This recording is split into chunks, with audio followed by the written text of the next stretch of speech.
নামাজ আৰু হনুমান চালিচাক লৈ সমগ্ৰ দেশৰ ৰাজনীতি এতিয়া উত্তাল হৈ পৰিছে আৰু মোৰ সৈতে এই মুহূৰ্তত উপস্থিত আছে ভাৰতীয় জনতা পাৰ্টিৰ এগৰাকী জ্যেষ্ঠ নেতা কট্টৰ হিন্দুত্ববাदी नेता राकेश कंगड़िया। मैं तेरे काखोले जाबले विचारिछु सारा देश में अभी नमाज और हनुमान चालीसा को लेकर विवाद खड़े हैं, क्या बोलना चाहते हैं आप? हो क्या रहा है असल में ये? देखिए, सामाजिक सांस्कृतिक प्रश्नों को हमें मिल बैठकर विमर्श के द्वारा सहमति से निदान करना चाहिए। ये चुनौतियों का विषय नहीं है। समाज एक साथ से सदियों से रहा है, सदियों तक अनंत काल तक रहेगा। जब हम साथ रहना है, साथ जीना, साथ मरना है, तो चुनौतियों से हम काम नहीं चला सकते हैं। सवाल उठता है कि नमाज की आवाज़ का, इस्लाम की स्थापना कब हुई, भारत में इस्लाम कब आया और लाउड स्पीकर का आविष्कार 1920 में हुआ। पहली बार लाउड स्पीकर का उपयोग इंडोनेशिया की एक मस्जिद में 1937 में हुआ था। तो जो इस्लाम का एसेंशियल हिस्सा नहीं है, आवश्यक हिस्सा नहीं है, उस पर इतने जोर देने की आवश्यकता नहीं है। आवाज़ सार्वजनिक स्थानों पर कोई भी लाउड स्पीकर के उपयोग पर एक सहमति बननी चाहिए और सर्वोच्च न्यायालय का उसका फैसला है। इस पर गंभीरता से विचार करना चाहिए। मुझे लगता है कि सांप्रदायिकता को जो लोग बढ़ा रहे हैं वे देश को क्षति पहुंचा रहे हैं। जो हिंसा, जिद और व्यक्तिगत कानून के आधार पर इस देश को चलाना चाहते हैं, उनका समय समाप्त हो चुका है। आरएसएस के चीफ मोहन भागवत जी ने ठीक ही कहा है कि समय है सहमति का, समय है आपस के विमर्श का, न कि हिंसा के उपयोग का। हठात एमएनएस चीफ राज ठाकरे इतना सक्रिय हो जाना राजनीति पर, कट्टर हिंदुत्ववादी नेता के जिसको कहा जाता है इतना सक्रिय होना, के क्या मानता है? मतलब देखिए, मैंने कहा कि इस देश में अभिव्यक्ति की आज़ादी है, लेकिन अभिव्यक्ति की आज़ादी का अंदाज संविधान परक होना चाहिए। राज ठाकरे और उद्धव ठाकरे की अपनी राजनीति है, स्थानीयता का उसमें बोध है। लेकिन जो हम जिस विचारधारा से हैं, राष्ट्रवादी विचारधारा से हैं, जिस राजनीतिक दल से हैं, जिस प्रधानमंत्री श्री नरेंद्र मोदी जी के नेतृत्व में हमारा शासन है, हमारी पार्टी चल रही है, उसमें साफ तौर पर मानना है कि संविधान के अंतर्गत विमर्श के द्वारा व्यक्तिगत स्तर पर या सामूहिक स्तर पर एक डायलॉग के द्वारा समस्या का समाधान होना चाहिए और वो समस्या के समाधान होने में विधायिका और न्यायपालिका की महत्वपूर्ण भूमिका है। उससे बाहर इतर जाकर सड़कों पे हिंसा करने का कोई स्थान नहीं है। जिद का लोकतांत्रिक समाज में कोई स्थान नहीं होता है। राकेश जी, आपको ये लगता है कि हाँ, अभी भाजपा की सरकार नहीं है महाराष्ट्र पर, तो भाजपा कहीं ना कहीं बैकफुट पर रहकर जो साइलेंट पॉलिटिक्स करना चाहिए हिंदुत्ववाद को लेकर, वो बैकफुट में रहकर ये पॉलिटिक्स कर रहे हैं, जिसके कारण बैक साइड से आपको एमएनएस को सपोर्ट कर रहे हैं और कट्टर हिंदुत्ववादी नेता राज ठाकरे को फ्रंट फुट पर ले जा रहे हैं? देखिए, भारतीय जनता पार्टी ना बैक फुट पर आती है ना फ्रंट फुट पर आती है। हमारी एक राजनीति है और हमारा एक सिद्धांत है, कार्यक्रम है, नेतृत्व है, हमारा एक इतिहास है। हमने अपने इतिहास में कभी भी छिपाकर राजनीति नहीं की है। जो सिद्धांत है, संविधान के अंतर्गत हिंदुत्व के सिद्धांत को लेकर चलने का काम भारतीय जनता पार्टी करती है। हिंदुत्व हमारे लिए वोट बैंक की राजनीति का हिस्सा नहीं है। हिंदुत्व हमारे लिए राष्ट्रीयता है, हिंदुत्व हमारे लिए पंथ निरपेक्षता है, हिंदुत्व हमारे लिए जीवन की शैली है।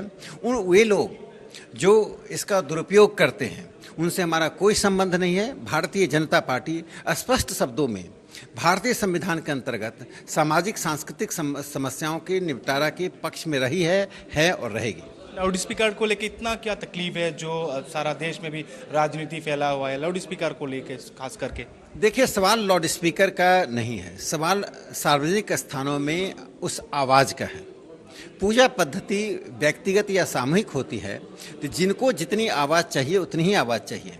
जिसे वो आवाज़ नहीं चाहिए, जो ध्वनि प्रदूषण होता है, जिस जगह अजान होता है या कोई और लाउड स्पीकर का व्यापक उपयोग होता है, उस जगह पर कोई परीक्षार्थी एग्जामिनी भी हो सकता है, उस जगह पर कोई बीमार व्यक्ति भी हो सकता है, उस जगह पर कोई गृहिणी भी हो सकता है जो काम कर सकती है, स्कूल कॉलेज हो सकते हैं। तो मुझे लगता है कि दूसरों को परेशान करना, दूसरों को ध्वनि प्रदूषण करना और स्वयं को आध्यात्मिक काम करने में अंतर समझना चाहिए। एक इवॉल्व्ड सोसाइटी और अनइवॉल्व्ड सोसाइटी का यही अंतर है। इवॉल्व्ड सोसाइटी वह काम करता है जिससे दूसरे को परेशानी नहीं हो।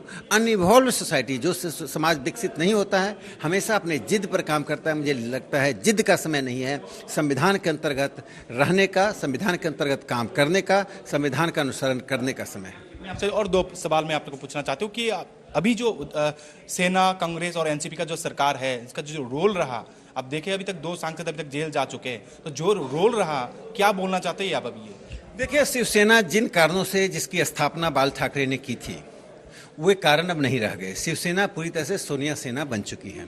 यह सोनिया शरणम गच्छामी करके बाल ठाकरे जी को के साथ, उनके मूल्यों के साथ, उनके विचारों के साथ शिवसेना ने सबसे बड़ा आघात उन पर पहुंचाया है।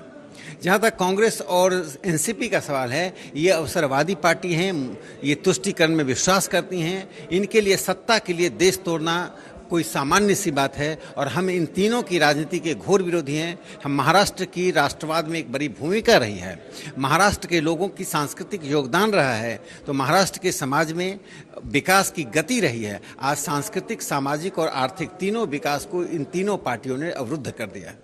एमएनएस और भाजपा के गठबंधन के लिए कोई बात है? देखिए, ये सब राष्ट्रीय स्तर पर के नीति निर्णय का संबंध है।